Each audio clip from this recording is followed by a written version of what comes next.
اور ساری انسانیت کو بھی اس سے ناراض کر دیتا ہے. اور جب انسان اللہ کو راضی کرے باقی ساری دنیا کو ناراض کر دے، اس میں بیوی ہو، بچے ہو، قوم ہو، قبیلہ ہو، تو اللہ بھی راضی ہوتا ہے اور باقی سب کو بھی اس کے ساتھ راضی کرتا ہے. کتنے وہ ماں باپ ہیں جو بچوں کی ڈیمانڈ کے سامنے مجبور ہو جاتے ہیں، اپنے آپ کو مجبور کر لیتے ہیں اور حرام کام کر کے بچوں کو لا دیتے ہیں. باپ جانتا ہے ڈش انٹینا لگوانا، کیبل لگوانا، گانے لانا، گندی فلمیں لانا، یہ سارا کام بے حیائی کا ہے، گندا ہے، لیکن بچوں نے ڈیمانڈ کی، اب یہ بچوں کو خوش کرنے کے لیے یہ کام کر دیتا ہے. باپ جانتا ہے عورتوں کا بے پردہ بازار میں نکلنا حرام ہے، بیوی نے یہ ڈیمانڈ کی، اب بیوی کے لیے راضی ہو جاتا ہے. دیور سے بھی پردہ ختم، بازار میں بھی پردہ ختم، گندا لباس، بازار کے اندر آؤٹنگ، بھیڑ بکریوں کی طرح گھومنا، اب اپنی بیوی کو راضی کر رہا ہے، اولاد کو راضی کر رہا ہے. لیکن یاد کرو کس کو ناراض کر کے؟ تو جب اللہ ناراض ہوگا تو پھر کوئی اور آپ کے ساتھ راضی نہیں ہوگا. قاضی شریح رحمہ اللہ کا ایک بیٹا، غور کرنا اللہ کو راضی کرنے والے کس طرح راضی کرتے تھے. ایک بیٹا، ان کا باپ قاضی ہے، جج ہے، اپنے باپ سے مشورہ کرتے ہیں کہ میرا فلاں آدمی کے ساتھ جھگڑا ہے، پہلے ذرا جھگڑا پورا سن لو اور پھر جھگڑا سن کے اپنے علم کے مطابق مجھے بتاؤ، اگر میرا حق بنتا ہوا اس قوم پر، میرا حق اس قوم پہ بنتا ہوا تو میں انہیں مجبور کروں گا کہ وہ فیصلہ آپ سے کروائیں تاکہ آپ میرے حق میں فیصلہ کر دو. اور اگر آپ دیکھتے ہو کہ اس کیس میں میں کمزور ہوں، اس کیس میں میں کمزور ہوں، میرا حق نہیں بنتا، تو پھر میں آپ کے پاس نہیں لاؤں گا، انہی سے کوئی 50-50 کر کے اپنا گزارا کر لوں گا، کچھ مجھے دے دیں گے، میں آپ پہ نہیں بیڑ لاں گا. قاضی صاحب نے کہا ٹھیک ہے سناؤ تمہارا جھگڑا. اس نے پورا کیس سنایا تو کہنے لگے نہیں بیٹا، تم ان کے اوپر کیس کرو اور انہیں میری عدالت میں آنے کے لیے مجبور کرو. بیٹا یہ سمجھا کہ اس کا مطلب ہے اس کیس میں میرا پلڑا بھاری ہے، باپ میرا ساتھ دے گا. ان پہ کیس کیا، انہیں مجبور کیا، وہ عدالت میں آگے. قاضی صاحب نے عدالت میں بیٹھ کے دونوں کا کیس سنا اور اپنے بیٹے کے خلاف ان کے حق میں فیصلہ دے دیا. اب جب قاضی صاحب ابا جان اور بیٹا جان دونوں باہر نکلے تو بیٹا ابو سے لڑنے لگ گیا، میں نے آپ کو پہلے کیس کیوں سنایا تھا؟ اسی لیے سنایا تھا نا کہ اگر میرا حق بنتا ہے تو مجھے بتاؤ. آپ نے میرے خلاف فیصلہ کر دیا، اب سارا فیصلہ ان کے حق میں ہے. اگر میں آپ کی عدالت میں نہ لے کر آتا، اپنے آپ ان سے کوئی ڈیل کرتا تو کچھ % مجھے فائدہ ہو جاتا. کہنے لگے میرے بیٹے، مجھے تو پوری دنیا میں سب سے زیادہ پیارا ہے، لیکن مجھے اپنا اللہ تجھ سے بھی زیادہ پیارا ہے. میں نے تیرا کیس سنا اور ان کا بھی سنا اور فیصلہ انصاف کے اوپر کیا کہ انصاف یہ ہے کہ اس کیس کے اندر تیرا حق نہیں بنتا، اور اگر میں تجھے چھوڑ دیتا، تو جا کر ان سے خود ڈیل کرتا، تو ان کا کچھ حق مارتا، وہ تیرے لیے حرام ہوتا. اللہ کی محبت بیوی کی محبت کے اوپر، اولاد کی محبت کے اوپر غالب رکھیے، اور اسی طرح اپنی اولاد کے لیے ہدایت کی دعا کیجیے. یہ بہت بڑا سبب ہے اولاد کا نیک ہونا، ماں باپ کا دعائیں کرنا. اور بد نصیب ہے وہ ماں، بد نصیب ہے وہ باپ جو اپنے بچوں کے لیے بد دعائیں کرتے. کتنی بد نصیب ہیں وہ عورتیں، کتنے بد نصیب ہے وہ مرد جو چھوٹے چھوٹے بچے، پھول جیسے بچوں کو لیے بات بات پر. آپ نے اکثر رواج دیکھا ہے نا، ٹوٹ پہنانا، منڈی ٹوٹا، تینوں چھرا پوے ہو، تم مرے ہو، تجھ پہ پھٹکار ہو، پھٹے منہ تیرا، لعنت ہے تیرے پہ، مر جا تو نے یہی دن دکھا. بات بات پہ اولاد کو کوسنے، اولاد کو گالیاں. کتنا اچھا سسٹم ہے سعودی عرب کا، اللہ ان عربوں کو جزائے خیر دے. بچے باپ کے ساتھ کوئی غلطی بھی کر لیں تو یہ نہیں کہتے مرے گا تو جان چھوٹے گی، کبھی نہیں فائدہ اٹھا سکتا، کبھی تو کامیاب نہیں ہوگا، تو برباد ہوگا، کبھی نہیں کہتے. کیا گے ہداک اللہ، اللہ یہدیک، اصلحک اللہ، اللہ تیری اصلاح کرے، اللہ تجھے ہدایت دے، اللہ تیرا سینہ کھولے. یہ دعائیں ہیں، یہ دعائیں دو.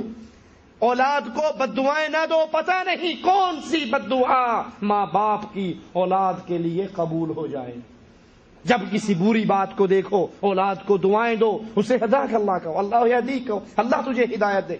اور انبیاء کی دعائیں سنو. زکریا علیہ الصلوۃ والسلام اللہ سے دعا کر رہے ہیں، غور کیجئے. قال ربی هب لی من لدنک ذریۃ طیبہ، اے اللہ تو اپنی جناب سے مجھے اولاد دے، کیسی؟ جیسی مرضی، طیبہ، نیک اولاد دے. اولاد کے لیے دعا بہت بڑا ہتھیار ہے ان کی اصلاح کے لیے. ابراہیم علیہ الصلوۃ والسلام دعا کرتے ہیں ربی ہب لی من الصالحین، اے اللہ مجھے نیک اولاد عطا فرما۔ مومنین کی دعا پہ غور کیجئے، اہل ایمان اپنے اللہ سے دعائیں کرتے ہیں ربنا ہب لنا من ازواجنا وذریاتنا قرۃ اعین، اے اللہ ہمیں ہماری نیک اولاد سے، ہماری بیویوں سے ہمیں آنکھوں کی ٹھنڈک عطا فرما۔ تو اپنی بیویوں کی، اپنی اولادوں کی تربیت کیجئے، ان کو دینی ماحول دیجئے، ان کو گندے ماحول سے بچائیے۔ گھر کے اندر گندے رسالے آتے ہیں، آج سے بین کر دیجئے۔ گندے میگزین آتے ہیں، آج سے بین کر دیجئے۔ آپ گھر کے باہر سے گھر میں آئیں اور آپ کی بیوی پڑوسن صاحبہ سے، کسی سے لی صاحبہ سے کچھ ٹائم کے لیے جاسوسی ڈائجسٹ، لیڈیز خواتین ڈائجسٹ لے کر بیٹھی ہے چوری چھپے پڑھنے کے لیے، آپ کی نظر پڑ گئی، اب یہ نہ کوئی سے واپس کرو، پھاڑ کے پھینک دو، پھاڑ کے پھینک دو۔ کیوں؟ جب پڑوسن کا رسالہ پھٹے گا دوبارہ اس کو دے گی؟ دوبارہ نہیں دے گی نا، تو مصیبت ہی ختم ہو جائے گی۔ اگر کہو نا بیگم اسے واپس کر دیں، اچھا کر دیں گی، اگلی دفعہ ہوگی پھر پڑا ہوگا، اگلی دفعہ ہوگی، پہلی دفعہ میں گندے میگزین، گندے رسالے، عمران سیریز ڈائجسٹ پھاڑ کے آگ لگا دو، پھینک دو، تاکہ اس کو پہلی دفعہ ایسی چوٹ لگے، وہ اپنی پڑوسن کے سامنے ایسی ذلیل ہو کہ تیرا وہ امانت تھی وہ تو میرے خامنے نہیں کر دی، نہ دوبارہ وہ دے گی، نہ اسے مانگنے کی جرت ہوگی۔ اپنے گھروں کو گندی چیزوں سے پاک کرو، گندی قنوات سے، ٹی وی چینل سے پاک کرو، گانے اور گندی فلموں سے پاک کرو، اس کو اسلامی ماحول بناؤ، نیک ماحول بناؤ۔ گھر میں ٹیپ ریکارڈ میں قرآن کی کیسٹ لا کر دو۔ جب اس طرح آپ اپنی اولاد کی تربیت کا فکر کرو گے تو پھر اللہ سے دعا ہے، اللہ ضرور رحمت فرماتے ہوئے ہمیں نیک اولاد سے نوازے گا۔ اقول قولی ھذا واستغفر اللہ لی ولکم ولسائر المسلمین فاستغفروہ انہ ھو الغفور الرحیم۔ قرآن پاک کا مسابقہ جو جامع مسجد راجھی کی طرف سے ہوتا ہے وہ 11 شوال سے 16 شوال کے تک اسی مکتب کے اندر عصر کی نماز سے لے کر 10 بجے رات تک ہوگا۔ پہلے اس کے اندر مستوی اول جو ہے اس میں 28 پارے ہیں، مستوی 28واں پارہ ہے، مستوی ثانی میں 29واں ہے، مستوی ثالث میں 30واں پارہ ہے۔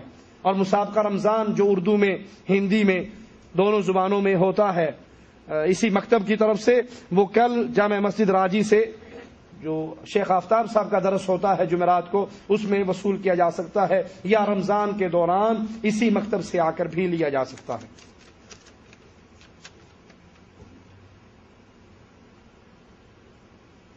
اکثر کمپنیوں کے لوگ دکانوں سے سامان لیتے ہیں یا کام کرواتے ہیں تو دکان والے ان کو پیسے دے دیتے ہیں، یہ جائز ہے یا نہیں؟ بعض لوگ کمپنی میں جاتے ہیں، کمپنی والے ان کی ڈیوٹی کمپنی کی طرف سے یہ ہوتی ہے کہ ہمارے لیے سامان خرید کے لاؤ، ان کی یہ ڈیوٹی ہے، وہ سیل مین ہے کمپنی میں، ان کی چیزیں خریدنا بیچنا ان کے ذمے ہے۔ اب کئی دکانیں ہیں جہاں سے وہ لے سکتے ہیں، یہ دکاندار کہتا ہے اگر مجھ سے لوگے تو 10% آپ کو اضافی دوں گا، اس میں سے لیس کر دوں گا جو آپ کے کھاتے میں جائے گی، یہ حرام ہے، کیونکہ آپ کی یہ ڈیوٹی ہے کہ آپ کمپنی کو سامان خرید کے دو اور آپ چوری چھپے اس میں سے لے رہے ہو، جس چیز کی آپ پہلے تنخواہ لے رہے ہو اسی کی ڈنڈی اور مارتے ہو، تو یہ حرام ہے۔